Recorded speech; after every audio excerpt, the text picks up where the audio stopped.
Okay, let's start with the first question. Chatters with or without experience?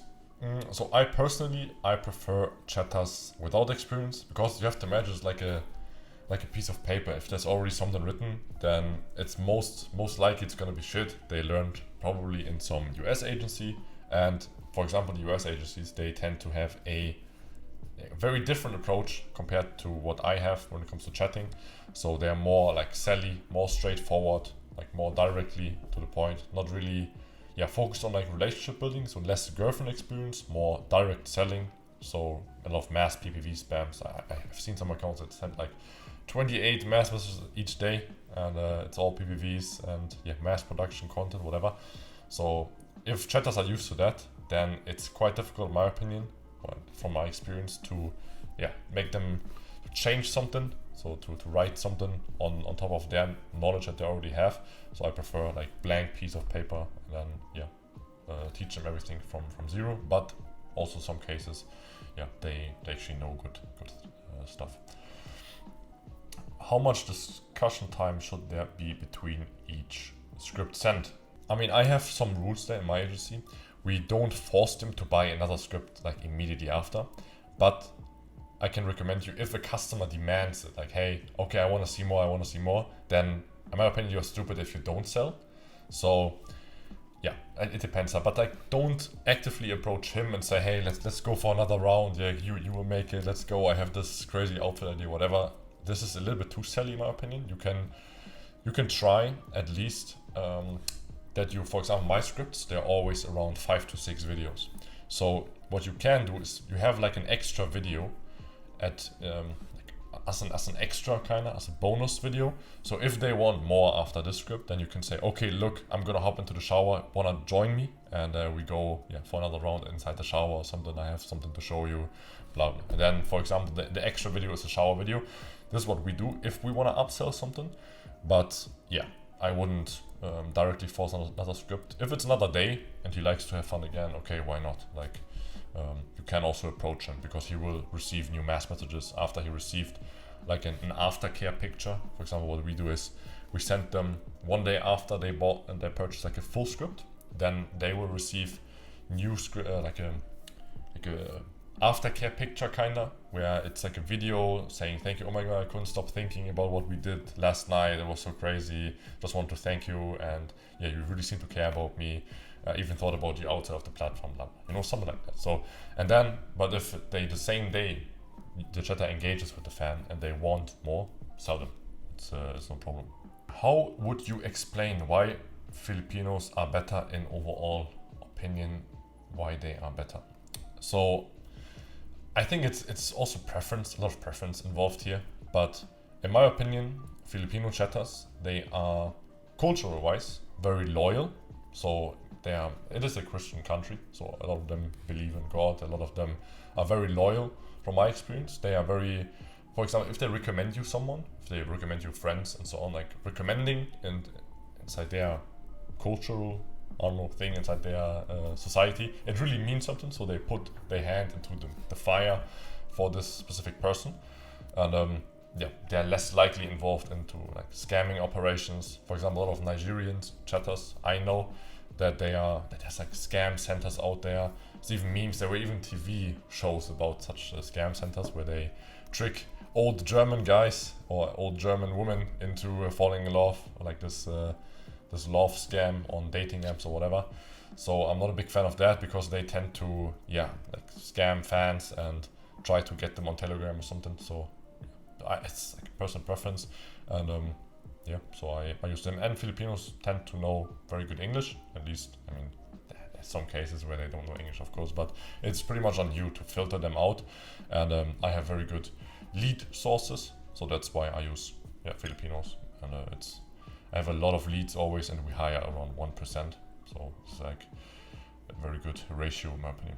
I'm currently working with an old colleague. He's handling acquisition and chatting a bit, while I founded the agency, managed the calls with the models, and handle the main operation. How much percentage should I give him?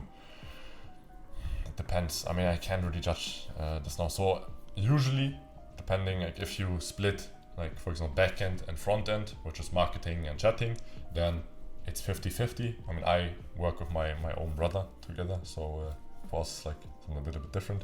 But yeah, if I had a business partner, it depends. Like, what qualification does he have? Are you the one that started this?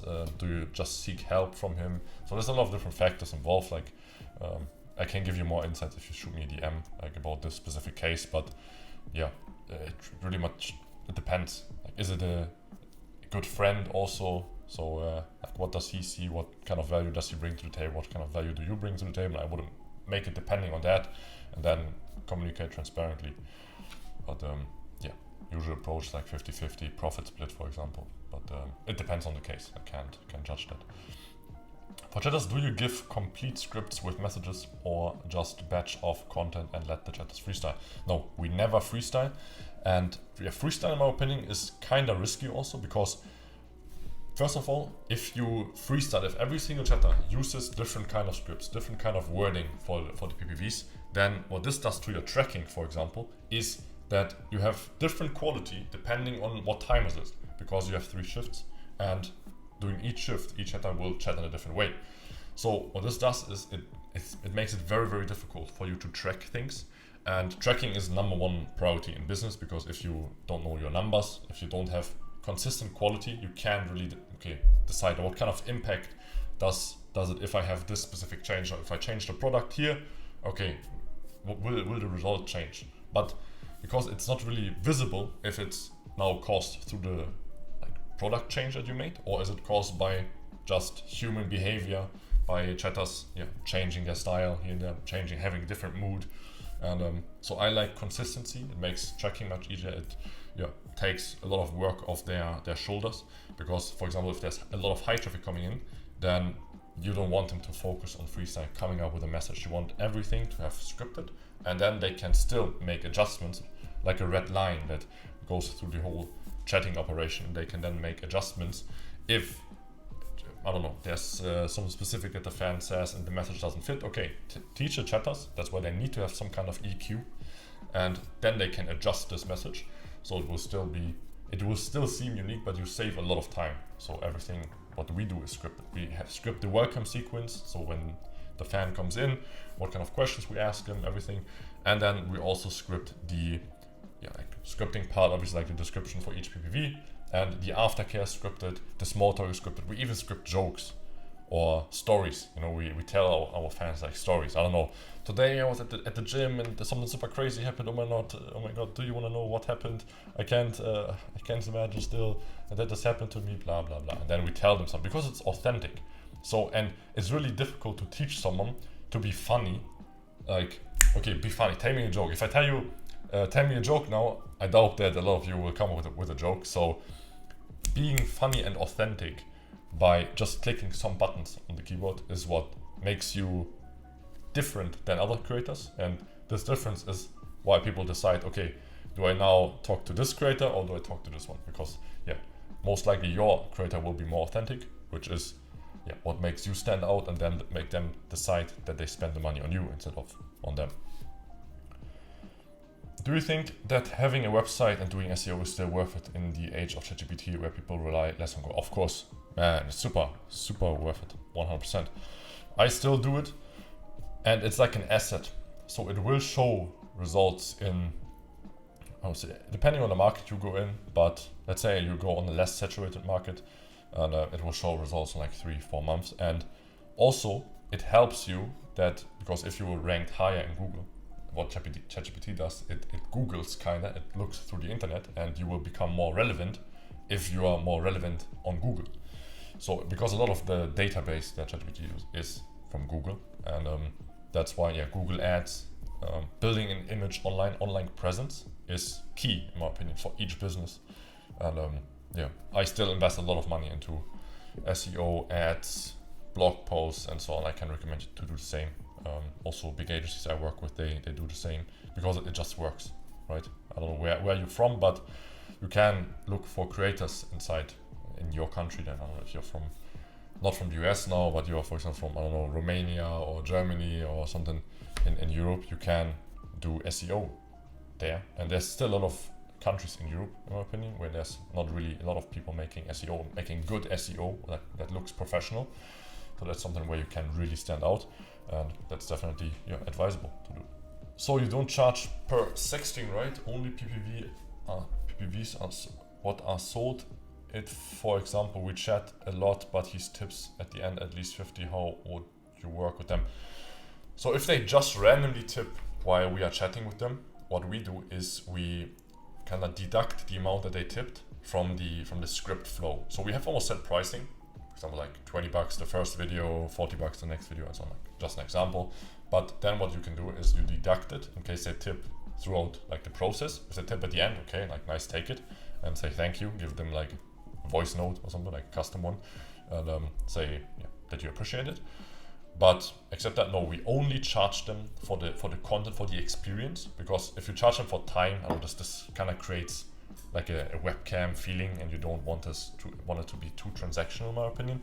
So really just focus on the experience, and the payment should all happen just on the side. So it should be something super natural that they know they need to do in order just to unlock this content piece, but it's never something that we talk about. So our chats are never very transactional. When will the school be available? Yeah, I'm working on it. It's gonna be launched probably at the end of next week. Or the end of next week we will have the school available, I think. Depending, I also bring a lot of marketing value inside there. So I'm waiting for the agency also to record their part. And then you have 7-figure marketing knowledge and my chatting knowledge and SOPs also. So this is what I'm working on. I mean, for sexting, nothing but only bunch of POV to send instead of charge for sexting. We never charge for sexting. What is a good and average fan spend per month? It depends on the niche, also on the traffic source, really. But let's say if you know, I don't know, cute girl next door, just the average kind of girl, maybe a little bit bigger boobs, for example, then I would compare like yours to other creators inside that niche with the same kind of traffic source. So, and then just from my experience, so for example, what we have on such creators is ranging from $30 to $50 to $60, really, depending on traffic source, but just based on the creator. So if you assume like Instagram, a lot of like USA percentage is very high, so it goes more into the 50 direction. But yeah, it really depends. So if I tell you now, I have also accounts where I have like 120 on average per fans, but it doesn't really do much, except that you will, I don't know, probably say, oh, what the fuck am I doing wrong? No, it always only makes sense if you compare same odds, same profile, same kind of traffic with each other, and then you will have good results that you can also think about, I want to aim for this, because everything else is not gonna lead very far, in my opinion. It's just a lot of coping that people do inside Telegram groups, so don't do that. What are some bad, average and good LTBs for free FTLs and paid pages? So free and FTL is, in my opinion, something completely different. So also here really depends on the account, but free page, if you just take a free page, for example, Instagram, the basic kind of creator, nothing super niche, aiming for around $10 to $12 LTV is, in my opinion, very solid. So free page, $10, $12 LTV, it's fine. FTLs is different, because FTLs can be, I don't know, it can be similar even to the ones that you have on paid sometimes. For example, we have also some FTL profiles where we have like $30, $40 like LTV, but also depends, like how long is this FTL, what kind of fans do you attract, what niche is it, so it's hard to say. Paid pages, depends also on sub price a lot, if you have dating apps, Instagram, but I mean, the higher the better, obviously. But again, if you tell me more about your traffic source, and then I can, and what kind of creator in what niche, because there are some niches where what I just told you is kind of bad, and there are some niches where what I told you, that's pretty solid, right? So hard to judge them. Every nude has to be part of a script, right? If you have some nudes in the vault, but there's not logical sequences, you'd still sell them or not? If so, how in a bundle for 20? So I would really divide or like differ between like a script and just a random nude. So what you should do inside the script, there should be multiple just like nude pictures as well. So a lot of pictures, the more medias you have, the better even, because if you, for example, the way you create value on OF is basically just through the amount of time, that is the length of the video, then the amount of medias that you have, then what happens inside the video, and what do you describe that happens, so the text. So you want to max out everything to give the fan the most amount of perceived value that you possibly can create. And so then you should obviously also add, if it's just like the first video, she or he, the creator, undresses, and then just attach like, I don't know, 10 pictures or like 5 extra pictures at least, attach it. It can be just random pictures that the creator takes throughout the sequence, and it will look like so much more, like different angles, maybe an angle that they cannot see inside the video, so they will look and scroll or like skip through the PPV, and they are more likely to buy it. So if you include a lot of medias and the length increases step by step in every single video, this will increase your purchase rate already without your chatting even being super crazy, just because you optimize the product, and this is always step one. Now if you have someone that demands something very, very specific, let's say he subscribes and he wants to see, I don't know, show me boobs. Okay, great. Then instead of showing them directly what they want, we always try to pitch for a script, like a script start, because they will eventually see this body part that they are desiring.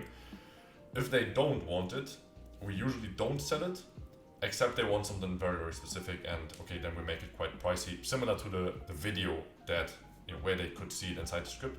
Because if you don't do it and you send out, I don't know, like nudes from the creator and cheaper because it's not part of the video, it's just a picture, right? And it's not part of the video script, you will destroy your own value ladder. So next time, for example, this specific fan will, I don't know, he wants to see something, then maybe this time he will engage into a script, but he said, yeah, okay, what do I see there? In this description it says, okay, he will see the creator topless. Okay, but last time I got topless for, I don't know, $5, now you charge 15. Why? Right? So you will create your own objection. It's not really worth it in my opinion.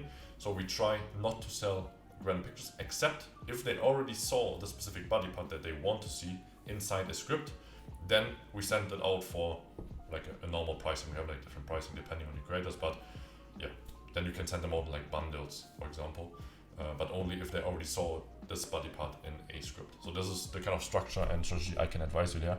But yeah. How much per month do I have to do before hiring chatters? In my opinion, as soon as you have traffic, you should outsource chatting. It's like the first thing you should do, because chatting is an absolute muscle task. So never do muscle tasks by yourself, because I actually read it in a book. If you want book recommendation, message me. I actually read it in a book that you should yourself like set an hourly rate and do nothing else that pays you less than this hourly rate. So chatting, if you think about it, yeah, okay, it will create revenue, but it's just something that a muscle can do. It's not something you need a lot of brain for. You need brain for creating the systems around. You need brain for looking for people, creating structure, creating like teaching employees. Yes, this is your job as a CEO, but chatting can be outsourced ASAP. Like get chatters, pay them a commission, pay them small hourly, and they will refinance themselves by making sales. And will be not only the sales make you money, also the time that you save by not chatting. So you can, if you're working hard, spend stuff on like your work on other topics like marketing, bringing in new creators and so on. So this is, in my opinion, like the first thing that you should outsource. If a creator's OF has lots of photos but only a few nudes and only one video, would you say that the account is not set up yet before focusing on chatting and marketing? Would you make the OF account great before doing anything else? In my opinion, it's micromanaging. Yes, if the creator has more videos, for example, like 70 pictures, 20 videos on the account, it will seem more appealing, 100%. But will it make a difference? Like, I don't know, if you now spend your brain energy and work, okay, I have to create the perfect kind of videos and so on, so bullshit. Just get in traffic and start chatting. So traffic should always be the main focus. Yeah, you will increase the conversion by a little bit. Yeah, okay, some people say so. I also think, yeah, it makes sense, but yeah, it doesn't really like change the game if you now add a couple more videos. It should all seem like aesthetic for sure. Otherwise, you will not keep your subscribers very long. But definitely the main focus should be focusing on bringing in fans, like focus on the basics. So you can then do the fine tuning afterwards. But like don't bother. What is your price for chatters monthly? $3.03. Yeah, this is something that you can definitely do. Seems kind of like it is normal to pay inside this market. So I pay different a little bit depending on the chatters, depending on how long they are there. I use a lot of KPIs. So I give my chatters KPIs based on reply time, big spender transformations, purchase rates, earnings per open chat. So I already have a video about that. But there's a lot of KPIs I set them where I will make more money, and then I pay them based on those KPIs, like how good they are. It's like a little extra. So they can make a lot of money actually if they reach those KPIs. Do you only work with English talking accounts?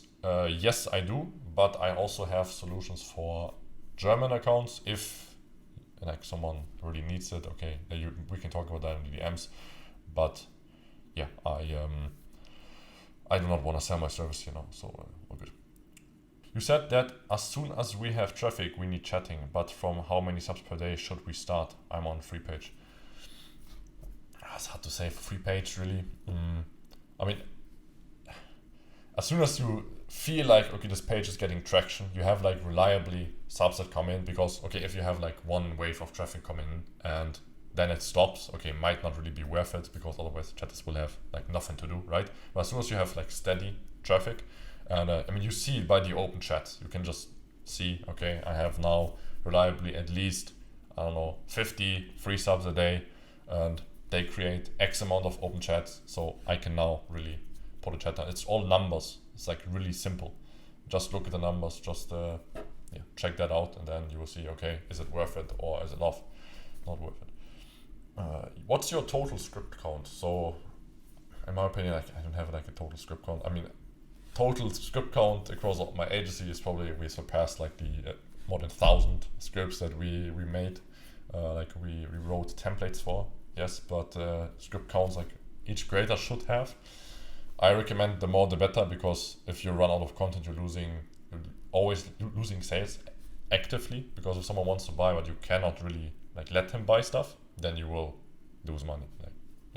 So have more content than you actually need. That's the learning I can give you, except that wasn't your question. Would you drop a model if you ask her for 20 videos this week but she only sent you 2? If she's so lazy, isn't it better to just look for better ones? I mean, yeah, so it depends. It's a very unique situation, always, but in general, yes, working with someone that really is like hardworking and ambitious and does the things that you recommend them to do, for sure advisable. And but yeah, that's why it's very important to have options. You should always have options. You should have options to, okay, if this creator leaves, all right, I just drop this creator and I will focus on the next one, right? So it really depends on like your agency setting. If that's your only creator, okay, you might as well try to focus. Okay, maybe I can get something out of this creator now. And still, maybe if I motivate her like extra a lot, give her boni or something, whatever, motivate. Hey, look, if you now push through with us, if you do the content we recommend you to do, this will be very, very beneficial for the earnings and so on. Like, try to motivate them, and but except there's nothing you can do really. So we don't want to force anyone to do anything. This is something we want to keep distance from. So if she or he does not want to participate in the project, okay, drop them. So that's why have options. Never stop acquiring new creators. It's a very big learning that a lot of my agencies I work with made, because if you stop the production of something that generates you revenue, and you just rely on what you already have, what kind of customer base you build, it's never a question, okay, will this creator leave?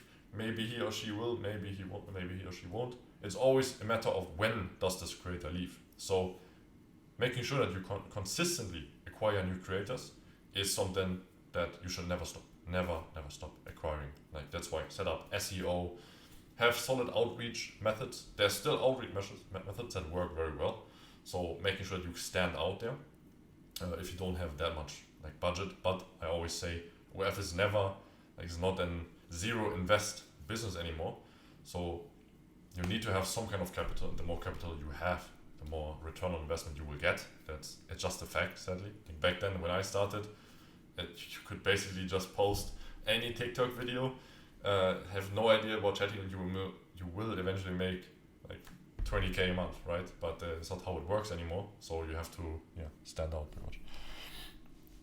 Do you read the time waster messages? Yeah. I mean, we read them. I advise my chatters always to, especially if there's like less traffic. Okay, they can do like to generate revenue. They can talk to time wasters. They can maybe send out proactive messages. We send out like PPVs to time wasters to make sure maybe we can engage with them. Maybe they can buy themselves out of the time waster list, or maybe this person is a time waster. You should have the very good structure for this, by the way. Maybe this person is just a time waster because he does not fit into our usual concept, but he is willing to buy, but he's not willing to buy what we have or what we offer him. So sending them a specific kind of mass message sets and see how they like it.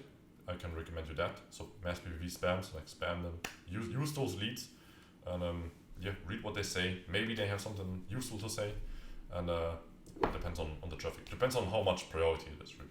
How many paid mass messages do you advise me to send per week? Kind of depends a little bit on the account and the traffic source, but in general, I think you don't do anything wrong if you send round about like two or maybe three even, but use very selected lists. Don't spam, for example, big spenders with PPVs.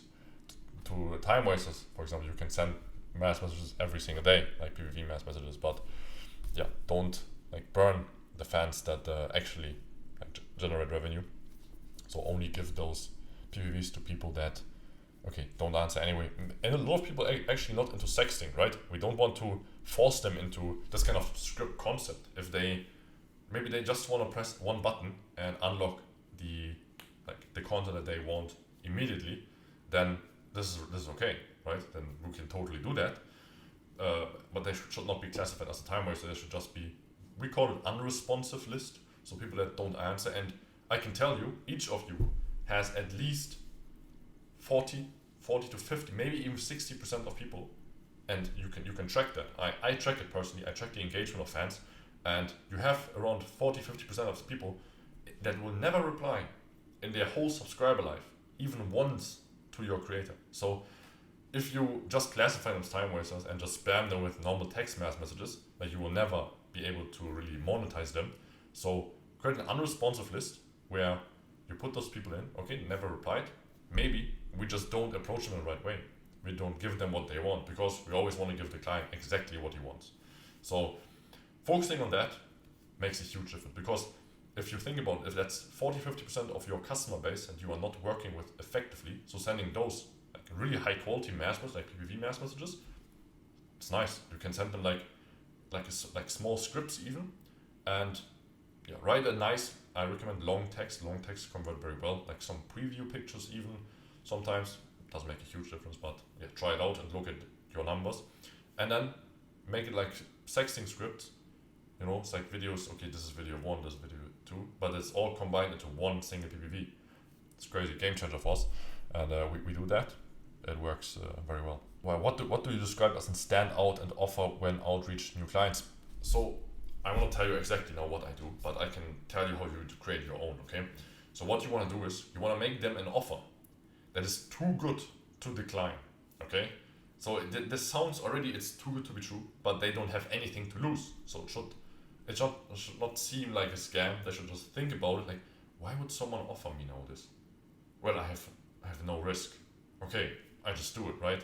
Worst case, I lose nothing. Best case, I gain a lot. So this is the way you should build those kind of offers. And this is what I can highly recommend you doing. And then if you have some methods also to, reach out to the right people, you filter them in a good way. You will need to send a lot of messages, but the message that you send, if they get read, they have to be very, very efficient, very, very, very good, essentially. So that's the way we do it. and it works well. What would you choose between inflow and creator and why? So I analyzed both CRMs totally independently, and to be honest, I think there are some personal preferences involved for sure. So when it comes to smoothness throughout like the chatting, if you like the kind of concept that inflow does more, it's totally fine. You can work with that. Your chatters can work with that. Also, sometimes people they just like the handling of Creator Hero more. But something that makes me stick to Creator Hero is definitely the tracking, because I'm a numbers guy. I'm a freak when it comes to like numbers on OF. It is. I can tell you numbers. I swear, if you would see my statistics, I have every single metric that you possibly can track inside an OF account. I have it. So there's a lot of things that we track ourselves, but a lot of things also Creator Hero tells you, which Inflow does not tell you. So for me, it's just more efficient to use Creator Hero because Inflow doesn't simply offer even those kind of engagement methods, and some kind of engagement tracking I cannot even do because I would go through every single fan chat and see if they replied or not. This would be huge time waste and would cost me more money than the license would cost for Creator Hero. So I use Creator Hero there because it shows you better PPV tracking, better engagement tracking, and I personally prefer the workflow, but this is something that is not really relevant. So I mainly focus on the features, and feature-wise, Creator Hero just offers more there. If you really want to understand, okay, what numbers are inside your business, what can I optimize, and you can only optimize if you know exactly how your numbers are, and this is why I stick to Creator Hero. Can you give us a good example of a PPV description? I will actually release a video soon. I hope tomorrow this video will be done because it's already recorded since half a week or something. So I will upload a video where you can make your own PPV descriptions up based on my methods. But I can give you some knowledge here now. So in general, like a description is good if it is authentic, if it gives a hint on what's happening, but still leaves room for a lot of fantasy inside the fan's head, because you always want to leave like room for imagination. Since if you exactly describe everything that's happening, maybe it's not appealing. So maybe their head will end up will make it nicer than it might actually is. So you can also rely on their fantasy, and they will add like fetishes that they have. They will even tell you, hey, I like if you call me Darth Vader or something. I had a guy that wanted to call us like some Star Wars characters. So completely crazy. And if the more fantasy that they have, like that they can put into this PV description, the better, because then it should just ask the right questions and give a hint and seem authentic, like it could actually be written by a girl. So always include questions inside the PPVs. Whenever you see like our PPVs or our descriptions, you will see that there's a question at the end that kinda implies like what's happening inside the video and asks about a very specific part that they can only answer once they watch like the full video. So this question should kinda put social pressure on them, because with this social pressure that you put with this question, for example, hey, do you like what I did at the end? Like this pose I got in while using my surprise, I spontaneously pulled out. You better close your door and put headphones on, because what I will do now will completely surprise you. Just an example. So the sentence, like this question, he can only answer once he watched the video. And that's something like a social pressure that's kind of was really helpful when it comes to increasing the PPV purchase rate, because it leaves a lot of room for imagination, and they can only answer it once they really watched the video. So they can trick you there. Why would people use chatting agencies? Simply because they provide better results, since their chatters have much more experience and are better trained and have infrastructure and no human resource hassle. How much do they typically charge? How much do you charge? So I'll not talk about my service now, but I can tell you in general why people choose chatting agencies. I can totally understand that. Is for example, in general, the talking to people, hiring new people, keeping them accountable, all of the stuff. Yeah, if you have your own structures, nice, but it takes a lot of effort. And for example, if you are alone, you're an agency owner, you're one person, one CEO, you don't have a business partner that focuses on the chatting part, then it totally makes sense to have buy yourself a partner that charges less than your partner would charge, like, because usually you do 50-50 profit split, right? So, and then this person is totally responsible for the result, and you can fully focus, again, buy your time back, fully focus on what makes you the most money, acquiring new creators, marketing, because marketing is the part that mainly drives traffic or mainly drives revenue into the account, because I can chat as good as I want, but if I don't have subs, I can't do shit, right? So that's why people choose chatting agencies. They usually have more capacity also. For example, creator has, I don't know, 1,000 subs. Most agencies are not prepared for this kind of like sub inflow. If you would work with my chatting agency, for example, if you have, doesn't matter if you have 1k subs, 2k subs, I will be prepared for this kind of traffic, and you will still have reply time that is below 2 minutes. So there's kind of like just advantages, but at the end of the day, like everyone has to decide. I also totally understand why people don't want chatting agencies, and it's fine, but yeah, it is pain in the ass to always hire new people, always keep them on, like track the numbers, always keep them accountable and so on. So yeah, some people like to make their life easier and focus more on marketing than others, so it's something completely fine. What can I say to a fan who refuses to buy PPV? So what we do is called objection handling. Objection handling should be something that you should have heard before already, because it is completely normal that they will want to negotiate. They will, I don't know, say, hey, this is too expensive. They will not reply. They will say, no, this is not what I want to see. So there's a lot of like different approach that you can do, but we like to follow a specific 3-step plan. So the first step, how we approach any kind of objections, always have positivity. So we want, it's just like some more motivation, because a lot of those guys, they try to get the best deal. Like, if you think about it, if you are, I don't know, buying, you want to buy something on a, I don't know, like a market outside in the neighborhood, and everyone offering like their clothes and so on, secondhand stuff and so on, you're always trying to make the best deal. So some people, they always try this on F, but we just have to make it very clear, hey, we are not in the mood for negotiations, so we want to focus. Come on, don't leave me hanging. This is really, I have such crazy things in mind that I want to do with you. Let's focus on the fun part. Just positivity. Don't guilt trip them immediately. And guilt tripping is so, I don't know, 2019 or something. Don't guilt trip, in my opinion. Positivity works much better. Just motivating, because they hear their wives shouting at them probably the whole day. Hey, when can we go to IKEA again? I want to buy this new table and curtains. They're annoyed. They come home from work, like driving, like truck driver in America probably. It's like the most normal, most common OF client, and they want just their safe place. They want fun, positivity. So yeah, maybe they're trying to get a better deal, so don't guilt trip immediately.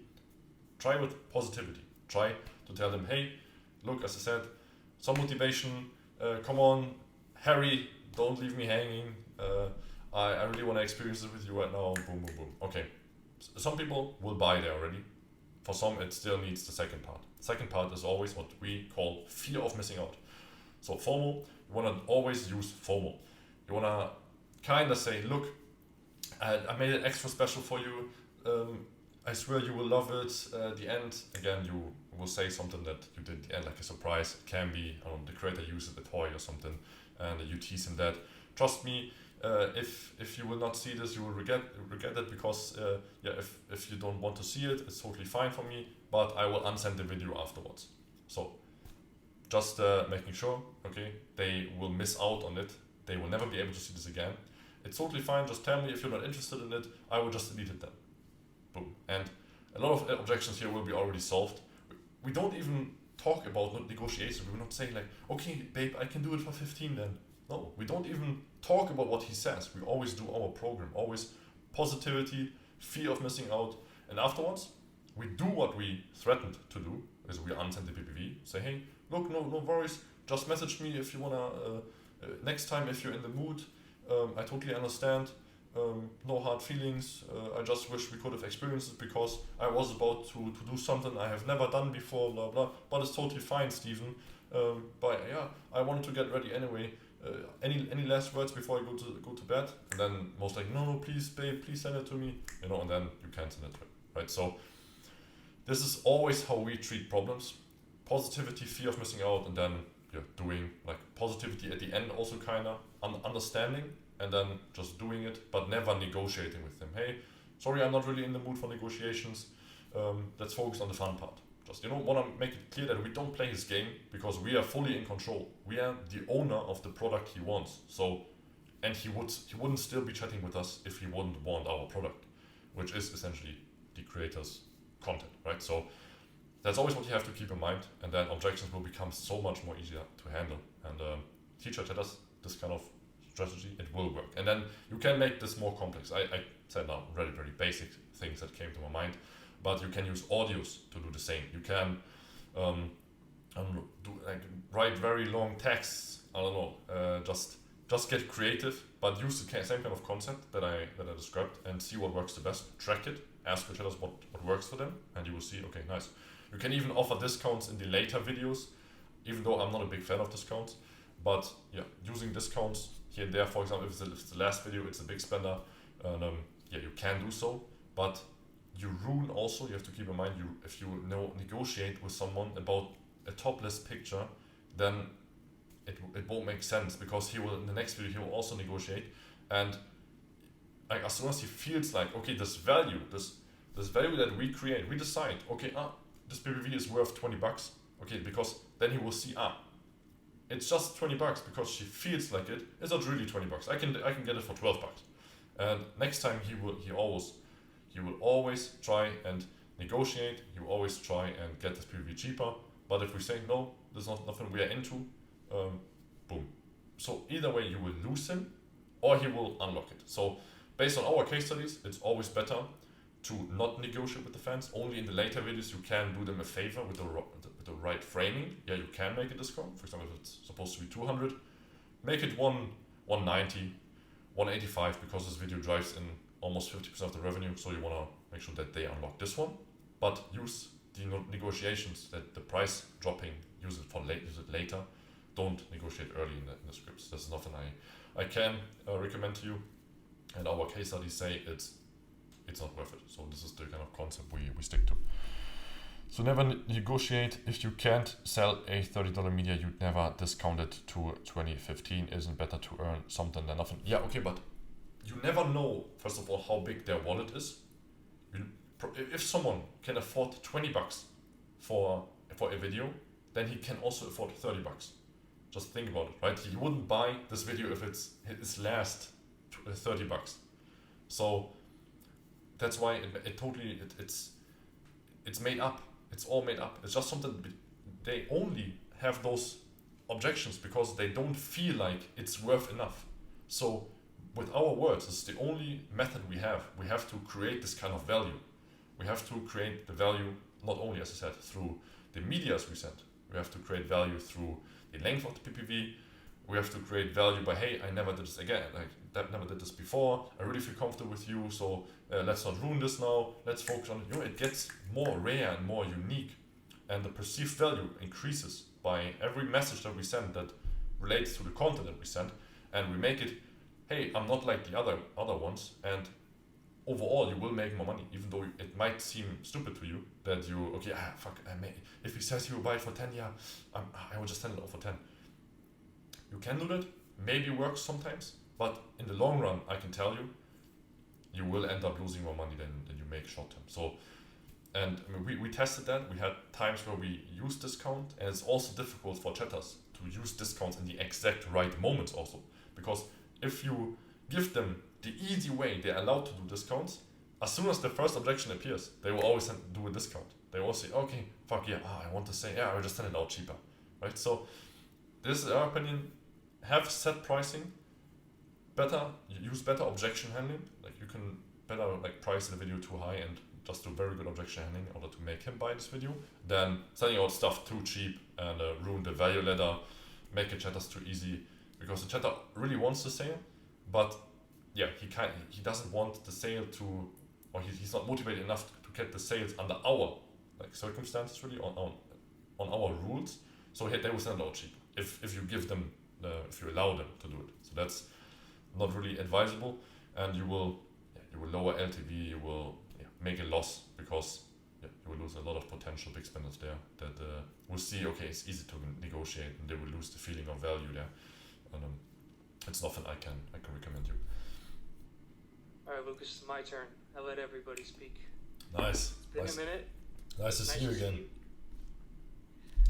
Okay, let me just give you two first. The biggest issue I have right now is having hourly as it exceeds about, like my payout is almost 65% of it being hourly. So I'm trying to transition to commission. You said no. Can you tell me the reasons why? So basically, the way in general you want to see the salary is you pay the hourly for them to follow, like for them to do what you want, right? For in general, like do the basics kind of the work. You pay the hourly, because also in my opinion, if you don't use hourly at all, it's not really like competitive to today's market, just from my experience. But you can, for example, start with lower hourly than you had before, and also lower commission, and say, hey, look, if you prove yourself that you really have the ambition to sell, okay, then you increase this. But yeah, to come back to topic, so see the salary as, okay, the hourly I pay for them just to do what I want for the basics, and then the commission is as on top for the motivation. So if they sell a lot, they will earn a lot, obviously, right? So you have either the problem that the chatters are not motivated of in general, maybe you chose the wrong people. If your hourly is that much of the overall like salary cut, okay, that's bad. But yeah, I would investigate, because you can never really go lower. So I don't know what you planned. So you want to now approach the chatters that you currently have. Hey, look, we're gonna remove the hourly that you have, and I will just pay you commission. Like the step downwards is always pain. You will lose a lot of chatters. You might like your infrastructure might explode. You will lose a lot. They will be unhappy. They will sell even less, and they will look for other jobs while they're attending. So difficult in my opinion. So I like either you can start with lower hourly and just increase step by step when they show that they have this kind of motivation. Your chatters might now be lacking, and then proceed. Okay, nice. You have to earn this kind of hourly rate, and you have to earn yourself. Also, you can earn like a better commission if you prove yourself. And what we noticed once we did that, that people, they were more motivated. They really wanted to prove themselves, because they know that their coworkers, they maybe earn this kind of money, and they also want to get there. And if you now implement that for new chatters, and for example, we always fire the bottom performers, so you might end up firing people that are bottom performers that were just relaxing because of the hourly, and then you got in new people that have less hourly, and they know, okay, I have to prove my worth now. If I don't, I will also be kicked, because they kick out bottom performers, because it's good for the team. It's also like a framing kind of topic there.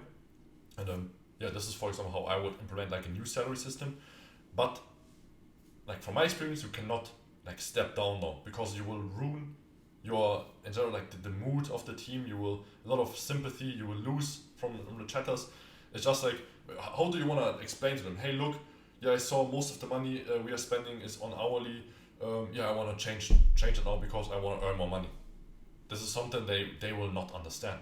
So you always have to put yourself in their shoes, and then think, well, okay, how can I make it smart? Because at the end of the day, the only thing you want what you want, that they do what you want. So put yourself into their shoes, kinda, and think, okay, what can I make now that they do what I want? So it's better to change people that are not motivated enough, and put in people that are ambitious, and then we lift up the average again. So you will see, okay, those are bottom performers, those are top performers. They are from those salaries. I would also view it as an individual. So I would not view like, okay, the whole cake in general. Just say, okay, I pay 65%. Look per chatters. How much of the salary cut is commission from this chatter, and how much is the hourly from this chatter? So then you can see, wait, this one, also make it compare it based on their shifts that they're in, and then compare shifts. Compare, I don't know how many chatters you have per shift right now, but compare chatter A in shift, in the 6 p.m. PH time shift, compare them to the other 6 p.m. PH time shift chatter, and see, okay, wait, for some reason, this person, despite like their purchase rate, don't care about purchase rates, just care about pure sales, and then check with your overviews or your supervisors, how motivated is this person, how good does he take feedback, how good is he adjusting based on the new systems that we bring in, and this is what counts. Then you will see, okay, this is a bottom performer. Kick them out. And if you tell them, hey, look, we noticed that a lot of you are just relaxing inside our business. I owe this to the top performers, that I only keep the best ones on the team, because you are destroying possible sales for others if you're relaxing. So I want to encourage people to sell more, to do what we want, to like really push forward with us, not only rely on what we pay you. So we want to focus that and motivate such people. So I will start now selecting the people that get to stay on this team. So the ones that are not motivated enough, they have to go, because I owe this to the top performers. Boom. This frame is much better, because then it's their fault at the end of the day, and the top performers will feel like, yeah, nice, he values me a lot. Because if you do it in a different way, just from my experience, I don't know how big your team is and so on, but you will destroy the, in general, like team spirit, and you always want to have the team spirit on top, because this is what drives the revenue in. So that's the lesson I can give you from employee management, because I know people that made this mistake, and you can't really justify that. So I hope that gave you some input. All right, can I? I'm gonna be a dick, and I want to be honest. From my end, I don't want to prove my question right, but I actually had almost about 80% of them, be excited of the change, because I noticed my top performers were getting almost similar pay to my bottom performers. So my top performers were more than happy to take the higher cut on commission and take off the hourly. Mm-hmm. But a lot of my bottom performers, I've only had like a few of them actually get upset about the fact that they won't have hourly. So I'll try to look into it. I didn't think it was justifiable to even have people on, like, let's just say the slower shift. We have more than enough traffic to justify saying I want hourly on top of commission. So for me, it was kind of like, it's full self-accountability at this point. Mm-hmm. And even with the amount of traffic I'm bringing in, the hourly still exceeded, and it felt like I was burning money myself. So I'll take a look into it. I'll talk to everybody individually, but it was almost a mixed game. A lot of people, more than enough, I was surprised, liked the commission change and would prefer the higher commission, and then taking out the hourly. But like I said, everyone's individually different. Yeah. And I just wanted to hear your point about that. Where your chat is from? I have Tunisia, Serbia, Philippines. I actually disagree with your Nigerian thing. I actually think that people who don't hire from Nigeria, and it doesn't matter where you hire from. I want everybody to know this. I know that there's different Christianity. There's what you're talking about. People have different morals, but it doesn't matter to me where you hire from. Mm-hmm. It's how you hire. So if you have a funnel, if you have a vetting system that's good enough, I had a few UK and US people, because I wanted to test out on commission only how they would perform. I had my third world country people, even from like Nigeria, outperform them just through pure work ethic. I agree. Just being a person who wants it more than the other person. And even the thing about like, oh yeah, it's the same culture, I didn't see an issue.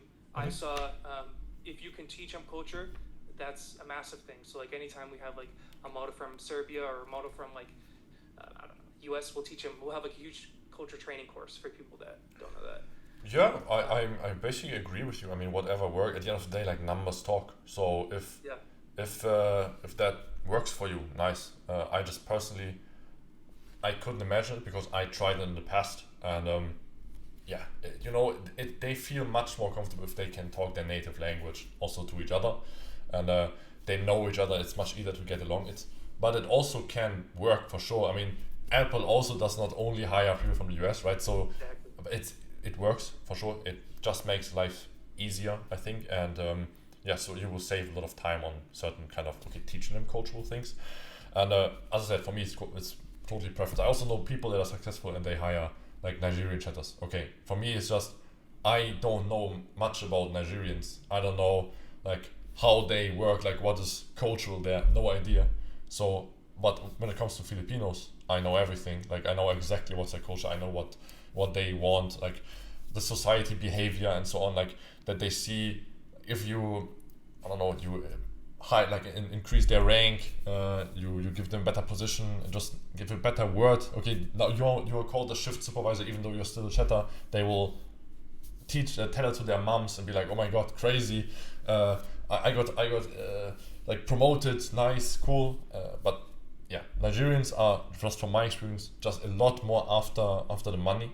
So which is good inside the chat, but they tend also to get kind of scammy. It's like I don't know, maybe it's not for everyone, of course, but just from my experience. So it's, at the end of the day, it's personal preference, and do whatever like works best for you. I can just say, okay, I make this kind of revenue because I have this kind of team, and yeah, that's but yeah, whatever works best, really. Everyone's structure is different, no matter how you place it into place. I mean, like, somebody will perform better with all Filipinos, somebody will perform better with diversity. So it all matters. Yeah. But I haven't had a single issue, and like you said, I have eyes on the chats with overviews with staff, like management at this point, to where they're very, very reliable, and I think that a human won't fuck you over if you get on a call with them enough times to even benefit their life. So yeah, it depends. It depends on the people, of course. It does depend. Some people are fucked, but I understand completely. Like I said, it's not for me, it's not where you hire, it's how you hire. I don't care who you are and where you're from. If you go through my training, you push through, you showcase performance, and you showcase dedication, I'm more than happy to put you on an account that a US person is underperforming with. So yeah, I agree. I mean, my Filipinos also outperform US chatters. I tried also that, just by their work ethic, really. Their work ethic is just so much better than than privileged US people, I would say. So yeah, totally. You know what they say? An army is 3 times stronger if they have more morale than the other army against them. So think about that for everybody else that has employee management. If you can have better morale, you'll have a 3 times stronger army than one without. So, yeah, I agree, Joe. Last thing I had to ask you, this is just a general question I wanted to see. Mm-hmm. Since you have kind of like you're in a different part of the world, you work with different clients, and like obviously I'm a chat agency, I work with different people. What have you seen your end, some different industry trends or changes in the past, let's just say like few months, that you wanted to maybe share? Industry changes. What do you mean? Like less requests or more requests, or what do you mean? The best way I can explain is, I mean, things shift, and especially in the chat space, because like I said, we're still in an infancy. This OnlyFans has been around for less than 10 years, so I'm saying in terms of good and bad things you see in the past few months that maybe had you change course of action, possibly. Any big changes, courses of action in the past few months for you? I would say a lot of people, a lot of like smaller agencies, they die right now because like the big sharks eat them. So if that makes sense. But except that, I mean, people, the game gets harder, right? It's really, it becomes more difficult to like get new creators, especially like get creators that already make money, and it gets more difficult to scale them. It becomes more difficult to find like really good people that you can trust to work with.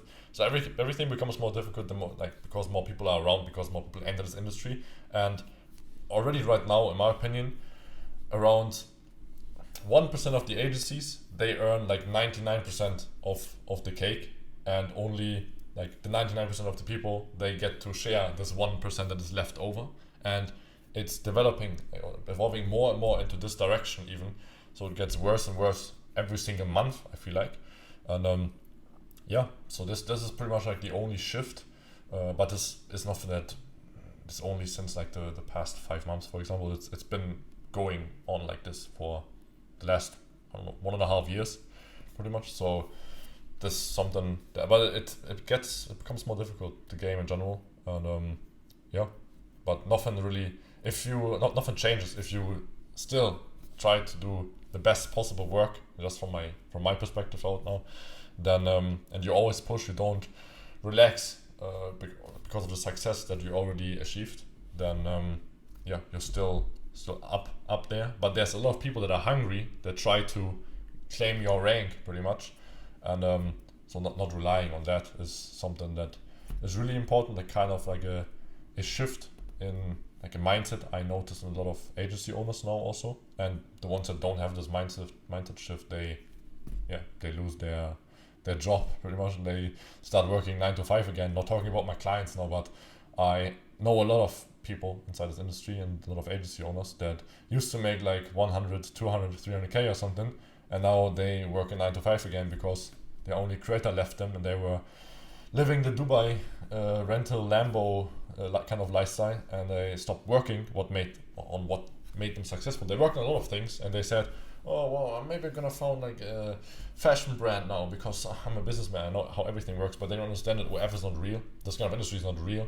Becoming successful here doesn't mean that you can become successful in any other industry. So valuing that and keeping that in mind and appreciating that what you have, and this is something that comes to my mind every single day when I hear such stories left and right. So yeah, but this is more like talking on a like level that is not really interesting, I think, for a lot of people, because okay, maybe they're at like 10, 20k. Okay, this is, you don't have touch problems, you have problems, right? Like competing against the people, but you have a chance in this industry because you're not competing against people that have been in this industry since 20 years, because as you just said, this industry only exists since like 10 years. So that's why I think this business is still very good to become successful in. And if you do it right, if you have the right work ethic, and you stick to the right people also, and this is the only thing I can tell, like really what I keep noticing and what I preach every single call, pretty much. Okay, last thing I wanted to mention was I have a very rigid training structure. So with that, I had a like solidified mindset that I wanted freestyle to be amongst the chatters because of just like sheer trust. And I haven't had any issues with that up until you said you had scripts. But I wanted to mention, are you talking like word for word scripts that you have, or do you have bullet pointers to like, I also, like if I were to say something on my side, I have like conversation starters and bullet points, PPV bullet point descriptions, but I don't have a word for word because things can go off track. So what made you switch to that? Was it just because you got so big you wanted like to sleep well at night for management, or what? To be honest, I've been working with the same system since my energy agency manages like 100k, pretty much, or even less. Because in my opinion, if you don't use everything scripted, then you're working inefficient, or your channel is not working efficient enough. But I mean, you will start struggling. I don't know how big the accounts are that you have, but I have accounts that make like 1,000 subs a day, and if you give them bullet points, they will need to come up with something. So as I said before, like in business, you need to have like the same kind of quality for every, like throughout the whole shifts. Otherwise, you can't like compare if you make product changes, like to the content, for example, because it also, if the performance of each other are like this, because some are better at freestyling than others, and it is inconsistent, it becomes impossible to track stuff. So that's why we stick to scripts, and also it's much easier. You need less chatters to work with like more traffic. So it's also, obviously it's more profitable, but it's also better for OF, because OF kind of limits you at 5 chatters per shift maximum. And because if you send too many requests to the page, which happens if you have too many tabs open, if you work with too many chatters on the same account, then you'll run into massive problems. So having a system that is fully trained on efficiency, which is not only in my like interest, also in interest of the agency owner that gives me this account, like the creator that we're working on, is the only alternative like nowadays, in my opinion, because especially with high traffic accounts. And training chatters then to use those scripts. Here's a red line, but make adjustments. So we have like very strict rules how to make adjustments. So if the fan like discloses, hey, I have XYZ fetish, then the chatter is like, we tell the chatters, okay, please, I advise you to use the kind of words that he likes to be called, inside the script, and adjust. Maybe in the PPV he sees topless, but he also sees everything below the panties, and the text just advertises more that we want to focus on the topless part, but maybe he's not into boobs, he's more into ass, for example, right? So we advise the chatters, hey, you can change that. Just changing 1-2 words, it will make the text more appealing for his specific fetish. Okay, nice. But giving just bullet points, is my opinion, is very inefficient. For smaller accounts, yeah, it works. But in general, if you want to scale and have like scalable system where you track, I think it's not the right way. And, I don't know any big agency that does it that way. So. Okay. But if it works for you, man, if you try it out with text like prepared templates, I call them, and you compare it with bullet points, and you track the performance from the bullet points and the PPV description. Okay, you see. But what really, if you think about it, what is the difference between the chatter having a text prepared that he can send out if it fits, and the bullet points where he always needs to make adjustments, but in my case he can make adjustments if it's necessary, if it will benefit the sale. So what is more efficient? Just asking you. Yeah, no, I completely see your point. All right, yeah, maybe I was just naive on that topic, but I'll make a test. I'll put one account on a full script and I'll see how they perform it side by side. So yeah, I mean, but teach them the right way how to make those adjustments. That's what I can tell you. So they can also custom text if the time is there. Nice, it's good. But when there's a lot of traffic, you maybe in this specific chat you will somehow make this extra sale, but on the other end you will lose a lot of money because it's inefficient. And some chatters might have a bad day. Their mood is depending on how good they will use those bullet points. Then you're inconsistent, and consistency is what like my clients buy. They buy very consistent, like consistent performance that they can rely on. They know, okay, I always can have this kind of ad spend because I know this guy will bring in X amount of revenue. So, and this will make them feel like, I can plan. But if the consistency is like this, okay, yeah, on this day, maybe, oh nice, I will be making some extra bucks because it's better. But on this day, oh fuck, wait, what's happening? And you will have messages like from the creator. Why is today I made so many subs, but why is the revenue like this? Consistently, always clean, always consistent. That's very important in our business. Okay. All right. Well, thanks for your time. Of course, man. See you sometime soon. See you, man. Any more questions, guys? Feel free to let me know. Otherwise, I would end the call. But there were some good questions today. Okay, I assume there are no questions left. Thank you guys for joining in. Hope it was valuable. Feel free to give me some feedback in the group or just send me DM if you like such stuff. Then I know that I'm doing something right. Yeah, appreciate you all. Have a successful work week. And thank you a lot.